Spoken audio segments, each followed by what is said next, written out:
God's kingdom transcends tempo, and the use of sound in God's kingdom also transcends tempo. So what we label as gospel music majorly is the expression of tempo music.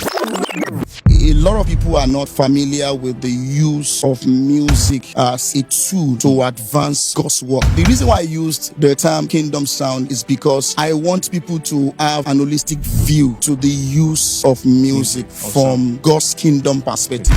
I know we are familiar with the phrase gospel music, but I don't want to use that phrase because of the meaning that has been attached to that phrase. There are a spectrum of kingdom sound. We have vertical music where we offer worship to God. Also in the temple, we have horizontal music where we minister encouragement to one another. Apostle Paul spoke about that in the New Testament, that we should minister to one another. But there are a lot of people who do not want to sing worship song, but they are Christians. When I say worship song, their song has nothing to do with adoration, worshiping God, praising God, but they are church people. They want to sing about love.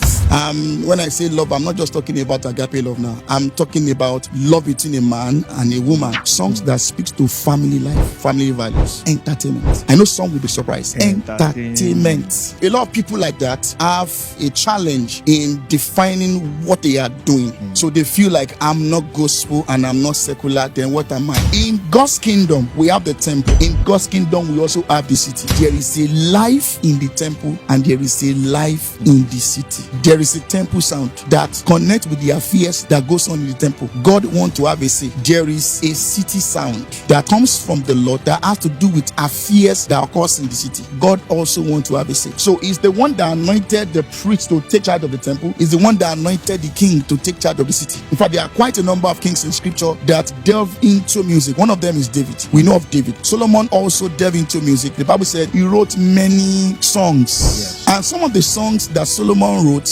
psalms, but Solomon wrote a song that you cannot sing in church today. For example, the Song of Solomon. Can you sing the Song of Solomon in today's church? Now, in today's world, thank God we have something like the Song of Solomon in the Bible. Yes. Because it is also inspired by the Spirit. That is also an expression of kingdom music. What I'm trying to tell us is that God's kingdom transcends tempo, and the use of sound in God's kingdom also transcends tempo. So what we label as gospel music majorly is the expression of tempo music, but there is also the city. So when I say kingdom sound, I'm talking about an all-inclusive sound that include temple music and city sound.